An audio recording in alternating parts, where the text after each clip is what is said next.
Hello guys, this is CodeNCode and this is the seventh lecture of bit manipulation series. In this lecture, we'll learn how you can find out missing and repeating number in a given array using XOR properties. So the problem statement is quite simple. You are given an array with n integers, okay, and you have to find a missing and a repeating number. What is that? See, all of the elements in the array, first of all, are in the range 1 to n. Basically, all of them are different except one integer, which will be appearing twice, and there will be one integer that won't be appearing at all. So this will be much better to understand with an example. So here you see n is equals to 7, so you will have 7 integers, right? All of them in the range of 1 to 7, right?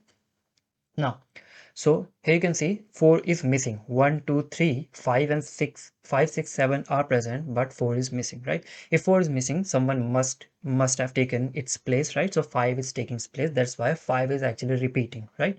So in the input, one number will be missing from 1 to n, and one number will be appearing two times, right? So you have to find the number which is missing, and you have to find the number which is repeating. Now, you might be thinking that I can solve this problem using either map or frequency array, right? And you are absolutely right. But the thing is, suppose the interviewer asks you to solve the same problem but using constant space. Okay, when you are using frequency array or map, you are actually using big of n, right?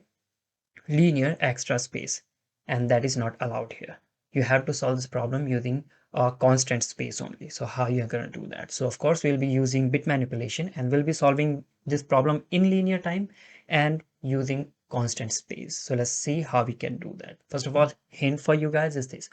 Of course, as I said in the beginning of this lecture, that we will be using and utilizing XOR property, right? So this fact we all know, right?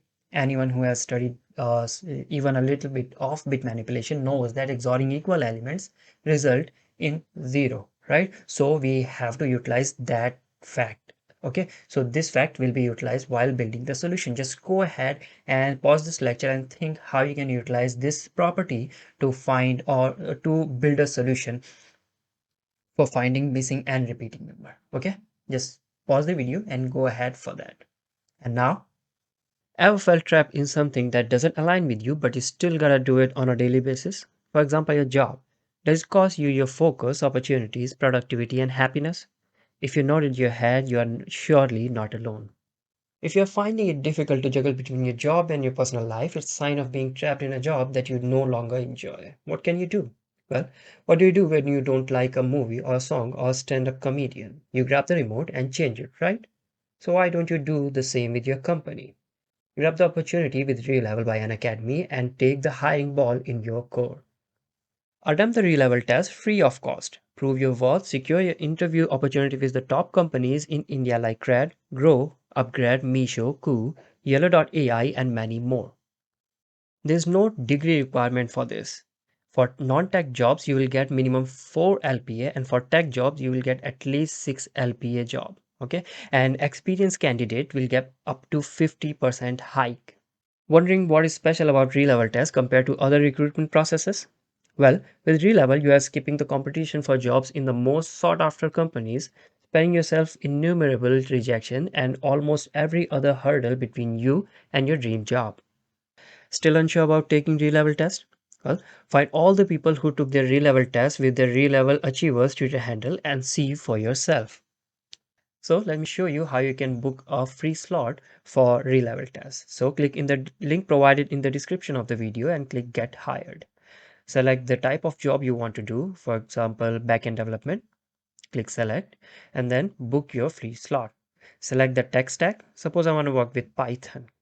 Continue and then select the date. So I'm going with 30 October and next. After that, okay, uh, of course, if you are filling this for the first time, you have to fill in some details, extra details. Okay, so fill that and then enter all of the important details and then save. And here you go, your slot is booked. Go ahead and book your slots today. Now let's head back to our lecture. So let's continue. See, so this was first hint, and second, what we are going to do. Second, first of all, XOR all elements of the array with all elements in the range 1 to n. Okay, all integers in the range 1 to n. So these are all elements of the array. So what I'm going to do, I'm going to calculate a variable result, which will be equal to XOR of all elements of the array XORed with all elements in the range 1 to n. You see what I'm doing?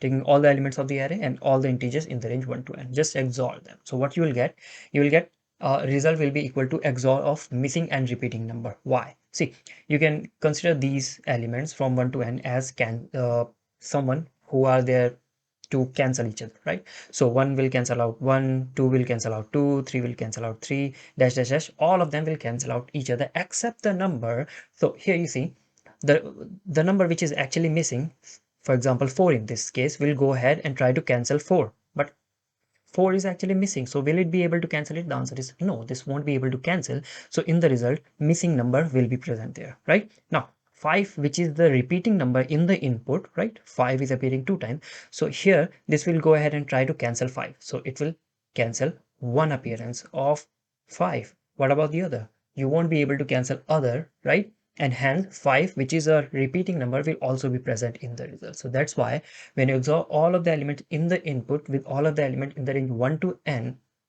what you will get result will be equal to XOR of missing and the repeating number. Now, a very important question. How can we separate missing and repeating number from the result? Because result is equals to 4 XOR 5, which is I think 1. Okay, so result is equals to 1. How do we know that it is actually XOR of 4 and 5? Okay, so how can we separate that? How can we separate missing and repeating number from the result? So now to separate both of them, we are again going to utilize property of XOR. What is that? See, pick any bit in the pick any set bit from the result res variable, right? And separate input based on that bit. What do I mean by that? See, result is equal to 5 XOR 4, right? So if you perform XOR, you'll have result is equals to 1. Okay. So you see, pick any bit which is set in result. What does that specify? So if any bit is set in the result, that means that bit is actually different from both of them, in both of them, right? If both the bits at that position is same in both the number, then the resultant bit of that position also is going to be 0. That's why the second bit is 0 in the result and the first bit is also 0 in the result, but the first 0th bit is actually 1 in the result. Why? Because 0th bit is different in both the numbers, right? So using this fact, now I know 0th bit is different in my missing and the repeating number. So basically pick any bit which is set in the result. Okay, that bit is different in missing and repeating number. So what I'll do, I'll separate my input array based on that bit. So 0th bit I know is different in the 0th bit is set in the result. So I'll separate my input based on the 0th bit. So here you see 1 is having 0th bit set. So what L and R represent? L will be XOR of all elements which are having their 0th bit set, and R will be XOR of all elements which are having their 0th bit not set. Okay, basically 0, right? So in the input we have 1. 1 is having its 0th bit set, so it will go to L. So let me simply just write it down this way. So 1, 3, 5, 5 and 7, all of these integers in the input are having their 0th bit set. You see, 1, 3, 5 and 7 are having their 0th bit set, and that's why they are XORed into L. Now, what are the elements which are not having their 0th bit set? Those are 2, 4 and 6, but out of them only 2 and 6 are present in the input, so we will XOR 2 and 6 only, and R is equal to 2 XOR 6. You see, I am simply separating the input based on the 0th bit. Now I am 100% sure that either L or R, I mean L and R both are containing at least, I mean, one element, either missing or repeating. That will decide later which one is having which element. You see, now which one is having the result? For that, again, XOR L with all the integer in the range 1 to n where the 0th bit is set. Okay, the 0th bit, the selected bit is set. So 1, 3, 5 and 7, all of them are having their 0th bit set. So take L, XOR it with 1, 3, 5 and 7. Okay, take R, XOR it with all the elements in the range 1 to n which are having their 0th bit not set, which means 0. So 2, 4 and 6. So 2, 4 and 6. L is XORed with 1, 3, 5, 7 from integer 1 to n which are having their 0th bit set, 1, 3, 5, 7. If you XOR all of them, you will get 5 only. And for R, you see, 2 and 6 are XORed with 2, 4 and 6. In the range 1 to n, take all the element which are having their 0th bit not set and just XOR them. So now 2 will cancel out 2, 6 will cancel out 6. Now r is equals to 4. Now you clearly see we have successfully separated L and R, right? Missing and repeating number. Now we don't know which one is missing, which one is repeating. It's as simple as that. Just check whether L is appearing in the input or not. So L, if we check, yes, L is appearing in the input, which is 5. That means L is not the missing number. L must be repeating number. So 5 is repeating number and 4 is my missing number. So this is how you find missing and repeating number using constant space. If you see, we are only using two variables, L and R, and result, which is constant space, right? Now, if I show you the code for the same, so you see we have t test cases. In each test case, I'm reading n and I'm defining an array of size n plus 1 because I'm using one base index system. Now I'm reading n integers. After that, result is initialized with 0. After that, what we have to do, we have to find out XOR of all elements from the input as well as all integer from range 1 to n, right? So that's what I'm doing here. Result is XORed with all of the integer in the input and also with all of the integers I. You can do the exact these two things in a single loop. Just to explain, I'm using two different loops. Okay. Now we need to find out certain bit which is actually set in the result, right?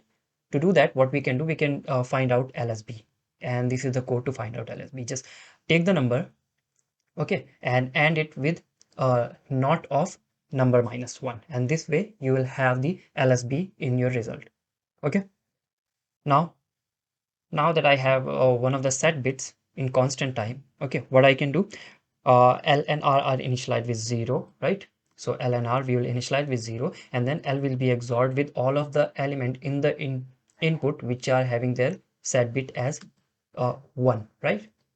So if the ith element is having this bit set, then the AND will be greater than 0. That means positive number, and hence this if statement will be executed. That's why the ith element is being XORed with L. Otherwise, ith element is being XORed with R. Now that you have L and R, what you have to do, you have to take all the integers in range 1 to n also and do the exact same thing with L and R.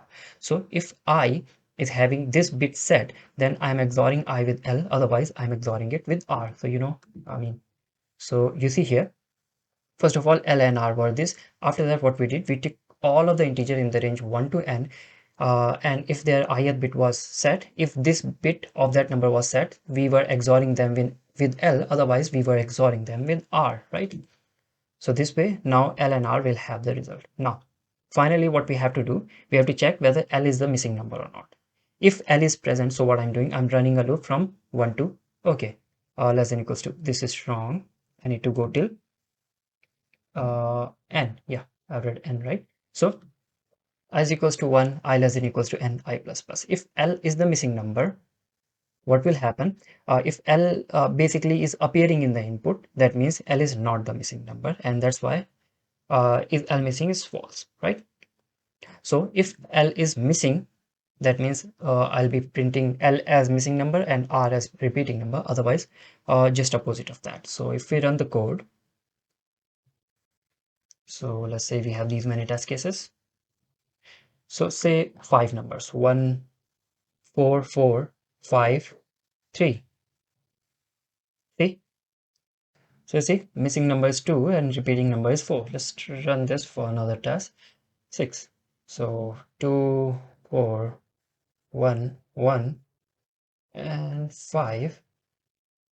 And 1, 2, 3, 4, 5. Which number? Yeah, 3. So see, 6 is the missing number. Yeah, I didn't enter 6, and 1 is the repeating number, so it is working perfectly fine. Okay, this is how you solve this problem in constant time, linear time and constant space. So if you have any doubt, query, you can ask in the comment section. So this was all for this lecture. Thank you guys for watching, and until the next video drops, keep coding. Thank you.